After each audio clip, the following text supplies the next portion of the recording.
I'm sure most of you have heard about the Buffalo Soldiers, but where did they come from and who are these interesting men? The Buffalo Soldiers have their origins in the Civil War, where troops like the 54th Massachusetts Volunteer Infantry gained an impressive military record of bravery and skill.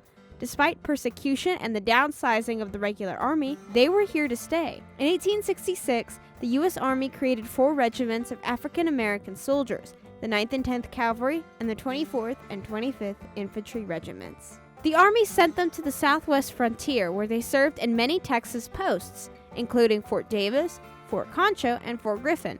Their duties varied from protecting settlers and mail routes, serving as garrisons, charting and building new roads, and building telegraph lines. They helped settle the West. Buffalo Soldiers made their reputation fighting Comanches, Apache, and other tribes. In fact, that's where their nickname comes from. Native American warriors, impressed by the black troops' fighting skills and tenacity, and inspired from the similarity of their hair to that of a buffalo, nicknamed them Buffalo Soldiers. Or so the legend goes anyway. We're not sure where the name comes from, but it stuck. No matter who named them, the Buffalo Soldiers truly were a force to be reckoned with.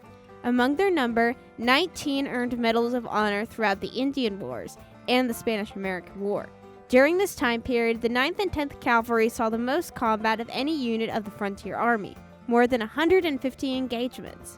While many Buffalo Soldiers carried impressive records, a few stand out, like Henry O. Flipper, Charles Young, and John Hanks Alexander, some of the first black West Point graduates, and some of the few black officers. But despite their examples of valor and hard work, the Buffalo Soldiers continued to fight discrimination and prejudice. An 1877 proposal to integrate the Army failed. Most officers who commanded the Buffalo Soldier regiments were white. Nonetheless, the original Buffalo Soldiers' legacy continued after leaving the Texas frontier. They defused the Johnson County War in Wyoming, fought in the Spanish-American War, secured the Mexican border during the 1910 Revolution, and served as the first park rangers in the Yosemite and Sequoia parks. During the early 20th century, African-American service members continued the Buffalo Soldier legacy of breaking down racial barriers in the military and an outstanding record of bravery and dedication. In 1948, based on this record, the armed forces were desegregated.